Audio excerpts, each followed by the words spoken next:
मेरा नाम सुनील तिवारी है और मैं जनरल सेक्रेटरी हूँ जनरल एम्प्लॉय वेलफेयर एसोसिएशन का। सर, किस तरह का यहाँ आयोजन था, क्या आयोजन? ये आज वीणा वादनी बुद्धि की देवी, विद्या की देवी माँ सरस्वती का प्रागट्योत्सव है, बसंत पंचमी का कार्यक्रम है और उसी को मनाने के लिए हम सब लोग यहाँ इकट्ठा हुए हैं।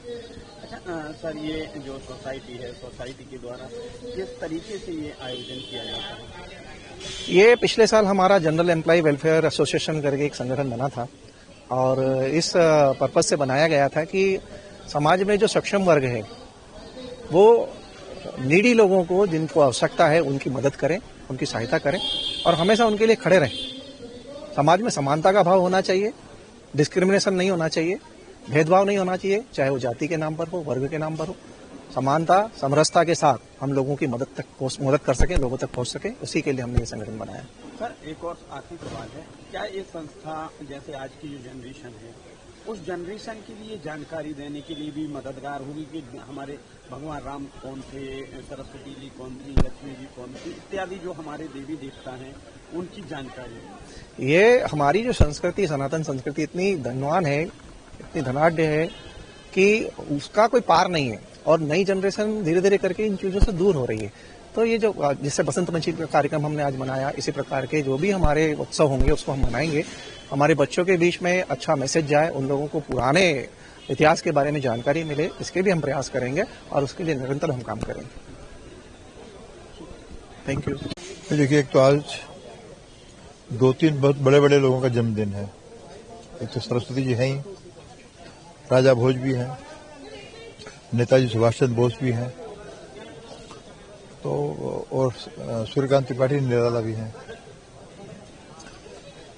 और ऐसे शहर में ये गतिविधियां हो रही हैं जिसको दुनिया के सबसे ज्यादा पढ़े लिखे राजा ने बसाया, राजा भोज ने।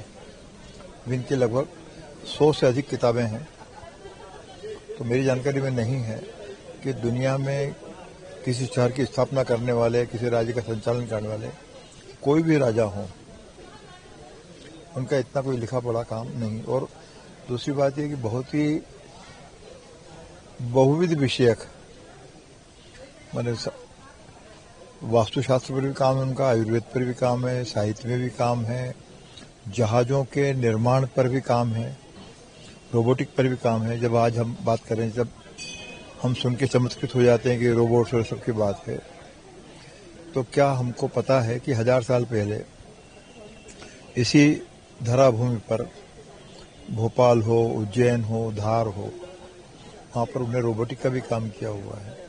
बाकायदे ऐसे उद्यान उन्होंने बनवाए थे जिसमें रोबोट जो हैं वो ऑटोमेटिक रूप से संचालित होते थे। ऐसी कई चीज़ें हैं।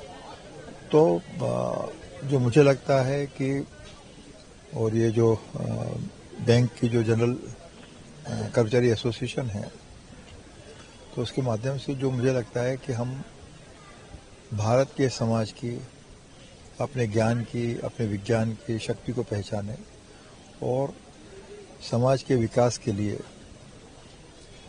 एक ये नया आयाम हो सकता है, होना चाहिए। और ये बैंक्स के लिए भी है कि भाई वो भी समाज के विकास में, उत्थान के लिए अपने अंदाज में मदद करते हैं। एक ये ज्ञान का, उसका भी कोई ऐसा बैंक हो जो समाज को इस दिशा में भी लाभान्वित करे। हमसे जुड़े रहने के लिए हमारे YouTube चैनल को सब्सक्राइब करें और नई वीडियो की नोटिफिकेशन के लिए बेल आइकॉन को दबाएं। अगर आप ये वीडियो Facebook पर देख रहे हैं तो लाइक जरूर करें और ज्यादा से ज्यादा शेयर करें। धन्यवाद।